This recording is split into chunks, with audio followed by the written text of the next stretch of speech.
Welcome to my YouTube channel HR educational hub for छात्र छात्री सकल आज भिडिओत आम आलोचना करिम मरिगाँव जिलार जेनेरेल साइंसर क्वेश्चन पेपारखन इते जी 45टा MCQ आछे हेखिनि आमी 100% कनसेप्शनर सहित आलोचना करिम। मरমৰ छात्र छात्री सकल तुमालोकर मेट्रिक परीक्षात सहाय करार कारणे तुमालोकर कारणे WhatsApp ग्रुप बनोৱা হৈছে। WhatsApp ग्रुपर लिंकটো मैं कमेन्ट सेक्शনত দি দিছো, तुमालोके कमेन्ट सेक्शনত गई WhatsApp ग्रुपत जॉइन हुआ। সকলো ধৰণৰ এডুকেশনাল ইনফৰমেশন তোমালোকে WhatsApp গ্ৰুপটোতে পাই যাবা। মৰমৰ ছাত্ৰ ছাত্ৰীসকল ইয়াৰ আগতেও বহুত কেইটা জিলাৰ কোৱেশ্চন পেপাৰ মই সলিউশন কৰি দিছো, ম্যাথছৰ, সায়েন্সৰ, এছামিছৰ, ইংলিছৰ। তোমালোকে সেইবোৰ চাই লবা, সেইবোৰ কিন্তু বহুত ইম্পৰ্টেন্ট হয়। আৰু তোমালোকে ক্লাস মেট্ৰিকৰ সময়লৈকে তোমালোকে কোনো ধৰণৰ চিন্তা কৰিব নালাগে। তোমালোকে মোৰ চেনেলতে 100% ইনফৰমেশন আৰু 100% ষ্টাডি মেটেৰিয়েল তোমালোকে পাই যাবা। গতিকে তোমালোকে চেনেলটো সাবস্ক্ৰাইব কৰা আৰু WhatsApp গ্ৰুপত জয়েন হোৱা। आमार प्रथम प्रश्नटुत आमार कि কৈছে সব বগা পোহৰৰ পৰা বিভিন্ন উপাংশসমূহৰ পৃথকীকৰণ প্ৰক্ৰিয়াটো কি বুলি কোৱা হয়? পোহৰৰ বিচ্ছুৰণ বুলি কোৱা হয়। এটো সি অপশনটো কাৰেক্ট হ'ব। আৰু যেটো তোমাৰ পৃথকীকৰণ কৰিলে যিবোৰ আমি পটি পাও সেইবোৰক কি বুলি কোৱা হয়? বৰ্ণালী বুলি কোৱা হয়। এটো কিন্তু পৰীক্ষাত আহে যে বৰ্ণালী কাম বোলে, মনত ৰাখিবলৈ ট্ৰাই কৰিবা। তাৰ পিছত ছয় ইয়াতে কি কৈছে তলৰ কোনটো ধাতুৱে কপাৰ সালফেটৰ পৰা কপাৰত অপসাৰণ কৰিব পাৰে? এটা সব কপাৰ সালফেটৰ পৰা কপাৰক অপসাৰিত কৰিবলৈ হলে ইয়াতে কপাৰতকৈ বেছি সক্ৰিয় ধাতু লাগিব।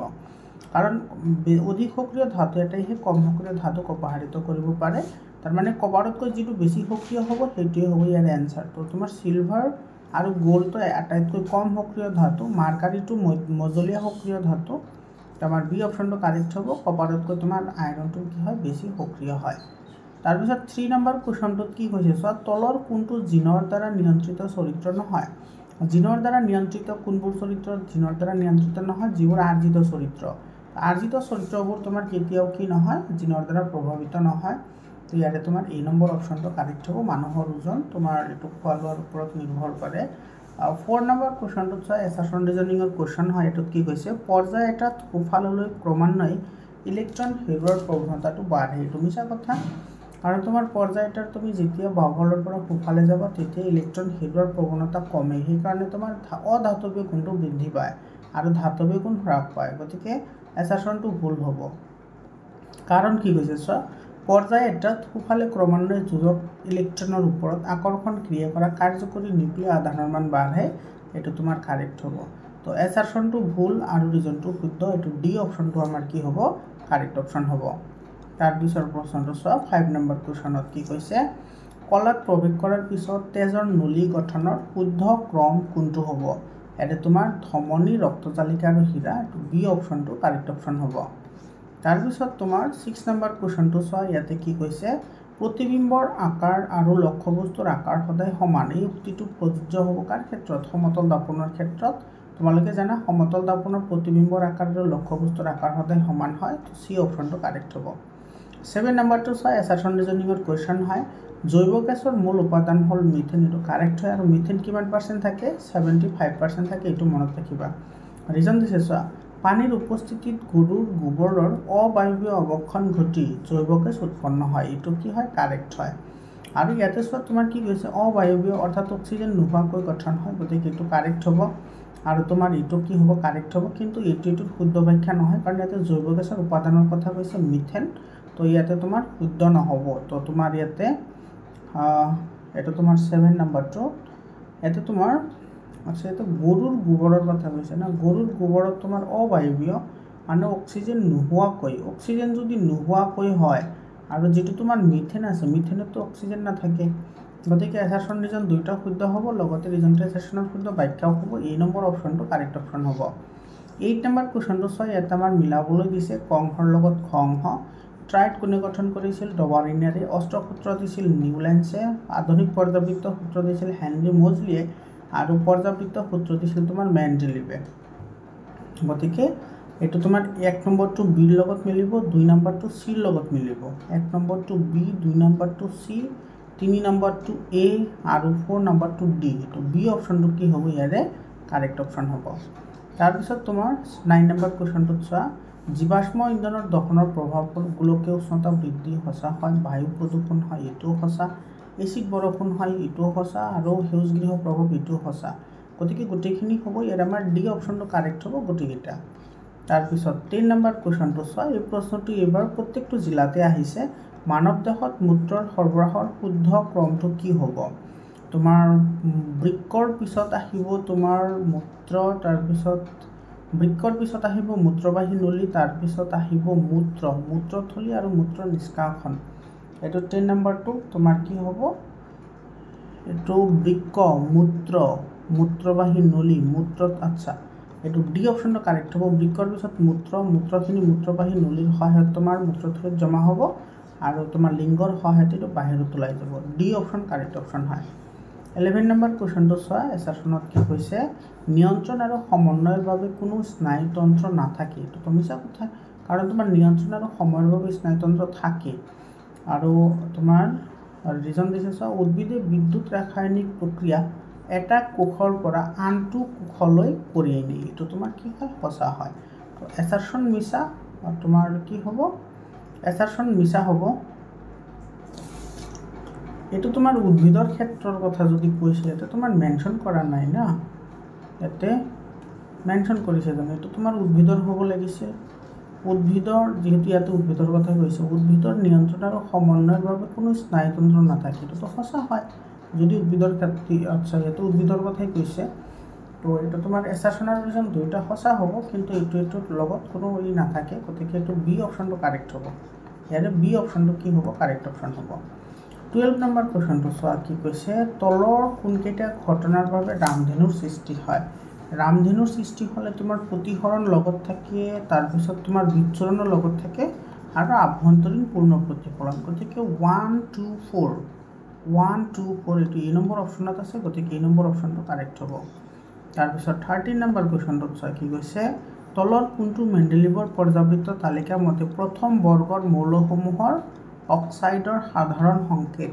মেণ্ডেলিভৰ পৰ্যাবৃত্ত তালিকাৰ কথা কৈছে এইটো হ'ব R2 এই নম্বৰ অপশ্যনটো কাৰেক্ট অপশ্যন হ'ব 14 নম্বৰ কুৱেশ্যনটো চোৱা পানীৰ মাজেৰে বিদ্যুৎ প্ৰবাহিত হ'লে তাৰ কোনটো প্ৰকাৰৰ ৰাসায়নিক বিক্ৰিয়া ঘটে এইটো বিয়োজন বিক্ৰিয়া ঘটে পানীত যেতিয়া তোমাৰ কি কৰা হয় বিদ্যুৎ বিশ্লেষণ কৰা হয় তেতিয়া তোমাৰ হাইড্ৰজেন আৰু অক্সিজেনলৈ কি হয় বিযোজিত হৈ যায় এইটো সি অপশ্যনটো কি হ'ব কাৰেক্ট অপশ্যন হ'ব তাৰপিছত তোমাৰ 15 নম্বৰ কুৱেশ্যনত কি হৈছে চোৱা নিকট দৃষ্টিগ্ৰস্ততাত ভুগি থকা ব্যক্তি এজনে ওচৰৰ বস্তু ভালকৈ দেখা পায় কিন্তু দূৰৰ বস্তু স্পষ্টকৈ দেখা নাপায় ইয়াৰ সম্ভাৱ্য কাৰণসমূহ কি কি সো তোমাৰ এইটো তোমাৰ মায়োপিয়াৰ কথা কৈছে হয় এইটো তোমাৰ নিকট দৃষ্টিগ্ৰস্ততা মানে মায়োপিয়াৰ দুটা কাৰণ আছে হাইপাৰমেট্ৰোপিয়াৰৰ দুটা কাৰণ আছে ফ্ৰেজ বায়োপিয়াৰৰ কাৰণ আছে লগতে তোমাৰ কেটাৰেক্টৰৰ কাৰণ আছে এই কাৰণবোৰ কিন্তু বহুত ইম্পৰ্টেণ্ট হয় প্ৰত্যেক বছৰে পৰীক্ষাত আহে তো লেন্সৰ অত্যাধিক বক্ৰতা আৰু অক্ষিগোলকৰ দীঘল অৱস্থা এই দুটা আছিল তোমাৰ কাৰণ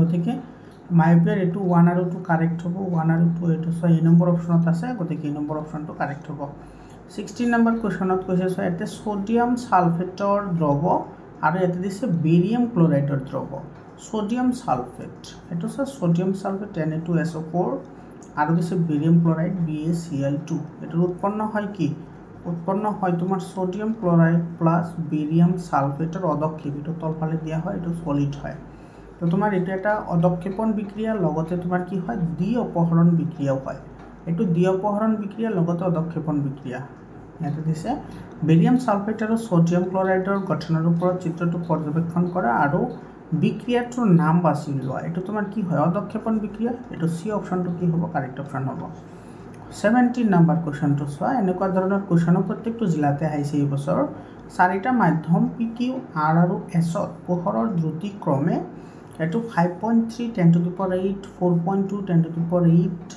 তাৰপিছত দিছে তোমাৰ 4.25 10 to the power 8 আৰু 5.35 10 to the power 8 কোনটো মাধ্যম আলোকীয়ভাৱে ঘন এটা চোৱা আলোকীয়ভাৱে ঘনতৰ মাধ্যম সেইবোৰ হয় যিবোৰত তোমাৰ পোহৰৰ দ্ৰুতি আটাইতকৈ কম হয় পোহৰৰ দ্ৰুতি কম হলে আলোকীয়ভাৱে ঘনতৰ মাধ্যম বুলি কয় আৰু পোহৰৰ দ্ৰুতি বেছি হলে হেতু তোমাৰ আলোকীয়ভাৱে লঘুতৰ মাধ্যম বুলি কয় তো আলোকীয়ভাৱে ঘন কোনটো হ'ব যেটোত পোহৰৰ দ্ৰুতি কম হ'ব কোনটোত আছে এটোত কম আছে আৰু এটো তোমাৰ কাৰ হয় কিউৰ হয় গতিকে কিউ আনসাৰ হ'ব বি অপশ্যনটো কাৰেক্ট হ'ব 18 নম্বৰ কুৱেশ্যনটো চাওঁ, তলৰ কোনটো অনৈচ্ছিক কাৰ্য নহয়? অনৈচ্ছিক কাৰ্য, বমি হোৱাটো অনৈচ্ছিক কাৰ্য, লালটি ওলোৱা অনৈচ্ছিক কাৰ্য, হৃদস্পন্দন অনৈচ্ছিক কাৰ্য, কিন্তু খাদ্য চুবোৱাটো তোমাৰ ঐচ্ছিক কাৰ্য হয়। এইটো তোমাৰ ডি অপশ্যন কাৰেক্ট হ'ব।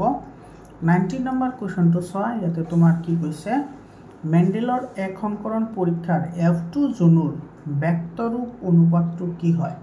ভেক্টৰূপৰ অনুপাত, ভেক্টৰূপৰ হ'লে তোমাৰ এইটো তোমাৰ জিনিঅ টাইপ হ'ব। এইটো তোমাৰ চি অপশ্যনটো কাৰেক্ট হ'ব। এইটো ডিটো নহয়, এইটো চি অপশ্যন কাৰেক্ট হ'ব। 10 নম্বৰ কুৱেশ্যনটো চোৱা, এতিয়া কি কৈছে, ই তৃতীয় কক্ষত থকা ইলেক্ট্ৰন তৃতীয় কক্ষৰ 50%, ই পাৰমাণৱিক সংখ্যা কি হ'ব?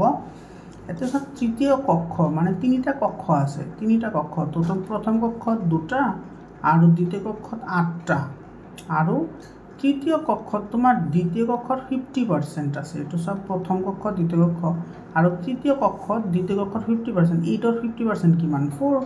গতিকে ইয়াতে টোটেল ইলেক্ট্ৰন কেইটা আহিল? 10টা 14টা আহিল। এইটো চি অপশ্যনটো কি হ'ব? কাৰেক্ট অপশ্যন হ'ব। 21 নম্বৰ চোৱা, এছাৰশ্যন ৰিজনিঙৰ কুৱেশ্যন দিছে ইয়াতে, পানীৰ তলত অৱতল দাপোনৰ ফ'কাছ দৈৰ্ঘ্য সলনি নহয়। এইটো কাৰেক্ট হয়। অৱতল দাপোনৰ ফ'কাছ দৈৰ্ঘ্য মাধ্যমৰ ওপৰত নিৰ্ভৰ নকৰে। এইটো কাৰেক্ট হয়। গতিকে এছাৰশ্যন ৰিজন দুইটা শুদ্ধ হ'ব, লগতে ৰিজেণ্টেশ্যনৰ শুদ্ধ ব্যাখ্যাও হ'ব। এইটো এ নম্বৰ অপশ্যনটো কি হ'ব? কাৰেক্ট অপশ্যন হ'ব। তাৰপিছত 22 নম্বৰ কুৱেশ্যনটো চোৱা, কি কৈছে, ভূগৰ্ভত মৃত জীৱবোৰ পেট্ৰলিয়াম আৰু প্ৰাকৃতিক গেছলৈ ৰূপান্তৰিত হয়। এইটো বায়ুৰ অনুপস্থিতিত। এইটো চি অপশ্যনটো কি হ'ব? কাৰেক্ট অপশ্যন হ'ব। 23 নম্বৰ কুৱেশ্যনটো চোৱা, কি কৈছে, ডাৰউইনৰ তত্ত্বৰ তলৰ কোনটো অন্তৰ্ভুক্ত নহয়? ডাৰউইনতো তোমাৰ ইভালুৱেশ্যনৰ কথা কৈছে। তো ইভালুৱেশ্যন হ'লে উত্তৰাধিকাৰীৰ জৰিয়তে বিৱৰ্তন, এইটো তোমাৰ চি অপশ্যনটো কাৰেক্ট অপশ্যন হ'ব। এইটো ডাৰউইনৰ তোমাৰ কি নাছিল? আলোচ্য বিষয় নাছিল। তাৰপিছত তোমাৰ 24 নম্বৰটো মিলাবলৈ দিছে। চোৱা, ইষ্ট্ৰজেন তোমাৰ কৈশোৰ কালত নিঃসৰিত হয়। তাৰপিছত জৰুৰীকালীন অৱস্থাত তোমাৰ এড্ৰিনেলিন নিঃসৰণ হয়। শৰীৰৰ ভংগিমা নিয়ন্ত্ৰণ কৰে চেৰিবেলামে, কোষ বিভাজনত সহায় কৰে চাইটোকাইনিনে, আৰু থাইৰক্সিনৰ অভাৱত তোমাৰ গৰল বেমাৰ হয়। গতিকে 1টো আহিব ডিৰ লগত, 2 নম্বৰটো আহিব বিৰ লগত, 3 নম্বৰটো আহিব এৰ লগত, 4 নম্বৰটো আহিব চিৰ লগত, আৰু 5 নম্বৰটো আহিব 4 নম্বৰটো ইৰ লগত আহিব। এইটো ই হয়, এইটো আহিব চিৰ লগত। DBAEC, এইটো এ নম্বৰ অপশ্যনটো কি হ'ব? কাৰেক্ট অপশ্যন হ'ব। তাৰপিছত এতিয়া তোমাৰ কি কৈছে, চকুৰ মণিৰ আকাৰ সাল সলনি কৰা অংশটো হৈছে আইৰিছ। আইৰিছে চকুৰ মণিৰ সাল সলনি কৰে। 26 নম্বৰ চোৱা, তলৰ কোনটো ডবাৰ্নেৰৰ ট্ৰায়াড? ইয়াতে তোমাৰ এক্স আৰু ৱাই, ডবাৰ্নেৰৰ ট্ৰায়াড আছিল 3টা। এইটো লিথিয়াম, ছডিয়াম, পটেছিয়াম, এইটো কেলছিয়াম, ষ্ট্ৰনচিয়াম, বেৰিয়াম, আৰু ক্লৰিন, ব্ৰমিন, আয়ডিন। গতিকে এক্স হ'ব কেলছিয়াম আৰু ৱাই হ'ব iodine. X calcium, Y iodine. সেইটো তোমাৰ ডি অপশ্যনটো কি হ'ব? কাৰেক্ট হ'ব। তাৰপিছত তোমাৰ প্ৰদত্ত খালী ঠাইত তোমাৰ কি হ'ব? সেইটো আমাক সুধিছে। এইটো উদ্দীপনা, তাৰপিছত হৈছে তোমাৰ ৰিচিপ্টৰ, চেঞ্চৰি নিউৰন, তাৰপিছত তোমাৰ এইফালে আহি তোমাৰ মটৰ নিউৰন, তাৰপিছত আহিছে তোমাৰ এফেক্টৰ, আকৌ তোমাৰ আহিছে কি? ৰেছপন্স। গতিকে এইটো তোমাৰ শুদ্ধ উত্তৰ হ'ব চাইনেপ্স। এইটো তোমাৰ চি অপশ্যনটো কি হ'ব? কাৰেক্ট অপশ্যন হ'ব। এইটো তোমাৰ ষ্টিমিউলাছ, ৰিচিপ্টৰ, চেঞ্চৰি নিউৰন, তাৰপিছত তোমাৰ মটৰ নিউৰন, এইটো তোমাৰ স্নায়ুৰ উদ্যোগ হ'ব লাগিছিল না, স্পাইনেল কৰ্ড। প্ৰতিপ ধনু হ'লে এইটো তোমাৰ স্নায়ুৰ ৰঞ্জু হ'ব। এইটো তুমি স্নায়ুৰ ৰজ্জু, এ নম্বৰ অপশ্যনটো কাৰেক্ট হ'ব। যিহেতু এইটো তোমাৰ প্ৰতিপ ধনুৰ কাৰ্য হয়, স্নায়ুৰ ৰজ্জু হ'ব। এইটো চাইনেপ্স নহয়, স্নায়ুৰ ৰজ্জু হ'ব। এ নম্বৰ অপশ্যনটো কি হ'ব? 28 নম্বৰ কুৱেশ্যনটো চোৱা। 28 নম্বৰ কুৱেশ্যনত কি কৈছে? এইটো চোৱা, এটা আমাৰ এখন ডায়েগ্ৰাম দি আছে, চিত্ৰ অংকিত বিবেচনা কৰা আৰু শুদ্ধ উত্তৰটো বাছি উলিওৱা। ইয়াতে তোমাৰ এইটো তোমাৰ F1 জোনতো গোটেইখিনি বেঙুনীয়া আহিছে, তাৰপিছত তোমাৰ 3টা বেঙুনীয়া আহিছে, এটা সেউজীয়া আহিছে, আৰু 3:1 অনুপাত দিছে। উল্লেখিত এটা এক সংকৰণ পৰীক্ষাৰ উদাহৰণ হয়, কাৰেক্ট হয়। বেঙুনীয়া ৰঙৰ পাতযুক্ত উদ্ভিদবোৰ সেউজীয়া ৰঙৰ পাত মুক্ত উদ্ভিদৰ ওপৰত প্ৰভাৱী। তাৰপিছত তোমাৰ কৈছে বেঙুনীয়া আৰু সেউজীয়া ৰঙৰ চৰিত্ৰবোৰ একেলগে F1 জনিতকৈ প্ৰভাৱিত হৈছে, কিন্তু কেৱল বেঙুনীয়া ৰংটোহে F1 জনত প্ৰকাশ পাইছে। এইটোতো কাৰেক্ট হয়। সেউজীয়া ৰংটো F1 জনলৈ প্ৰবাহিত হোৱা নাই।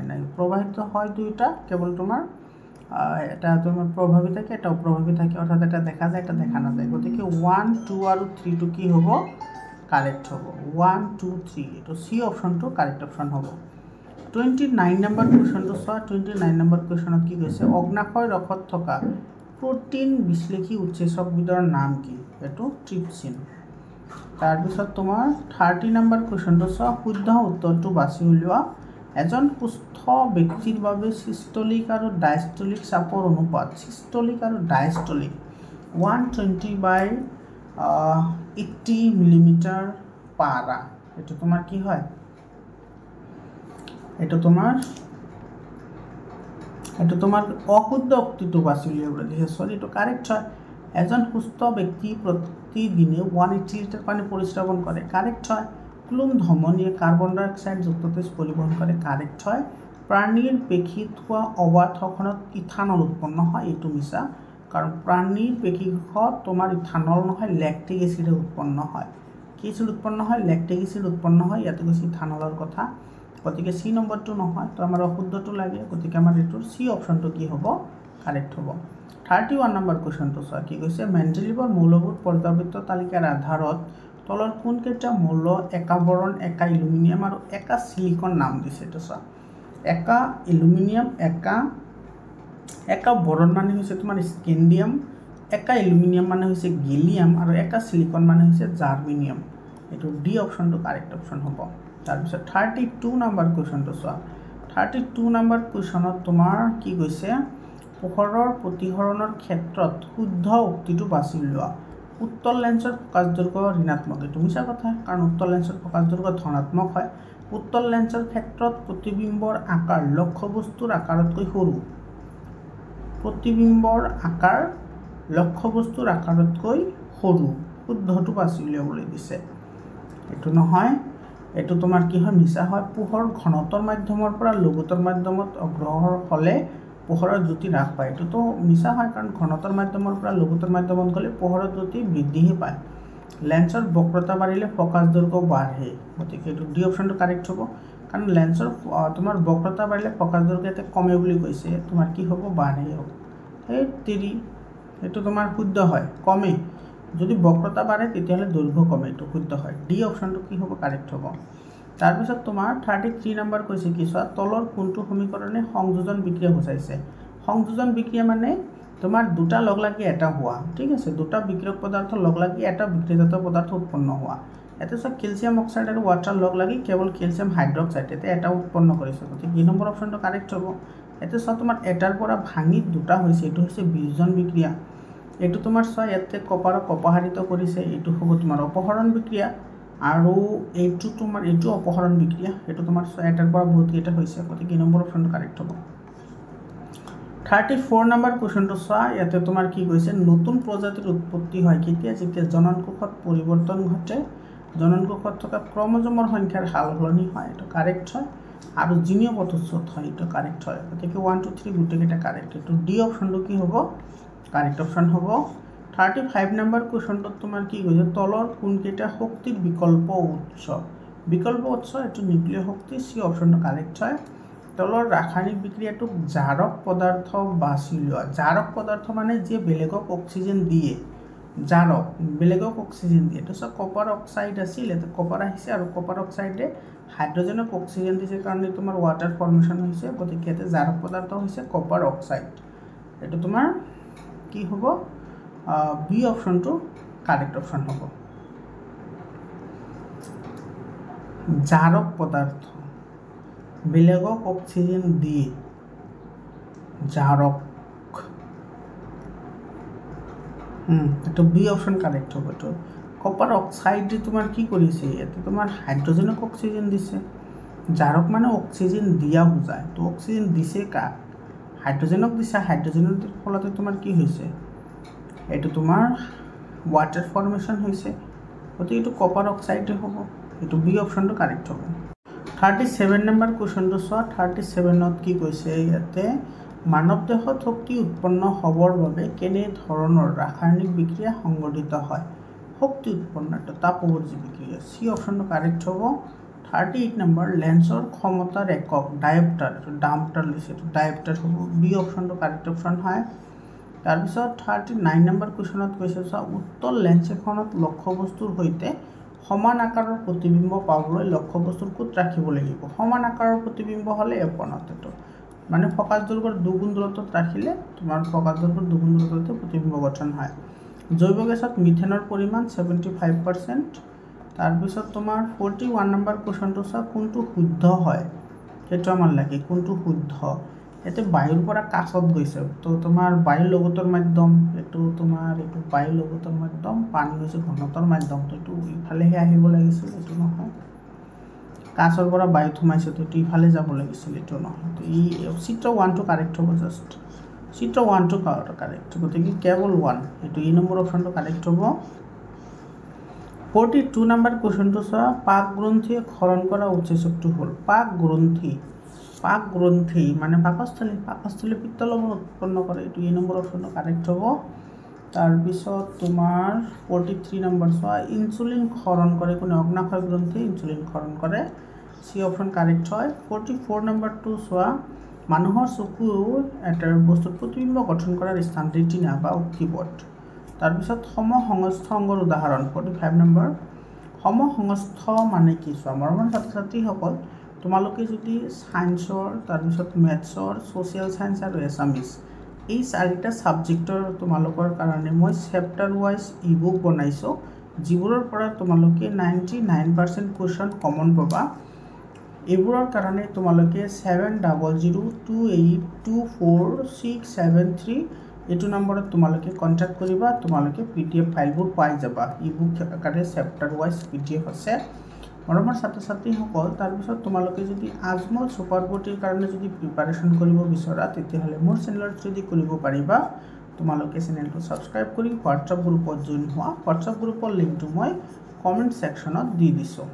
তো ইয়াতে চোৱা, সমসংস্থ মানে যিবোৰৰ উৎপত্তি স্থান একে হয়, গঠন একে হয়, কিন্তু কাম বেলেগ বেলেগ, সেইবোৰক সমসংস্থ অংগ বুলি কোৱা হয়। তো আমাৰ বাহু আৰু কুকুৰাৰ আগঠেং, এইটো চোৱা দুয়োটাৰ উৎপত্তি স্থান একে হয়, কিন্তু কাম বেলেগ বেলেগ হয়, এই নম্বৰ অপশ্যনটো কাৰেক্ট হ'ব। তাৰপিছত আমাৰ দাঁত আৰু হাতীৰ দাঁত চোৱা উৎপত্তি স্থান একে আৰু তোমাৰ গঠনো একে হয়, কিন্তু কাম বেলেগ বেলেগ, এইটোও শুদ্ধ হয়। আলু আৰু ঘাঁহৰ ধাৱক কাণ্ড, এইটো কাৰেক্ট হয়, গতিকে এইটো আমাৰ ডি অপশ্যনটো কাৰেক্ট হ'ব। ওপৰত গোটেইকেইটা ডি অপশ্যন কাৰেক্ট হ'ব। আমাৰ ছাত্ৰ ছাত্ৰীসকল, এইটোৱে আছিল তোমাৰ 45টা MCQ। তাৰপিছত চোৱা, যিখিনি তোমাৰ লং কুৱেশ্যন আছে এইবোৰত তোমালোকে প্ৰেক্টিছ কৰিবা, এইখিনিও কিন্তু ইম্পৰ্টেণ্ট হয়, তোমালোকে স্ক্ৰীনশ্বট মাৰি ৰাখা, এইবোৰ তোমালোকে প্ৰেক্টিছ কৰিবা। আমাৰ ছাত্ৰ ছাত্ৰীসকল, তোমালোকৰ কিন্তু এইবোৰ বহুতেই দৰকাৰী হয়। মই প্ৰথমতে কৈছোঁ তোমালোকে কনচেপ্টখন ক্লিয়াৰ কৰিবা, তেতিয়াহে তোমালোকৰ সুবিধাজনক হ'ব। এইটো চোৱা, ইয়াতে কিন্তু ধুনীয়া ধুনীয়া তোমাৰ কি আহিছে, লং কুৱেশ্যনছ আহিছে। তো আজিৰ কাৰণে এইখিনিয়ে, আকৌ লগ পাম বেলেগ এটা ভিডিঅ'লৈ। ধন্যবাদ।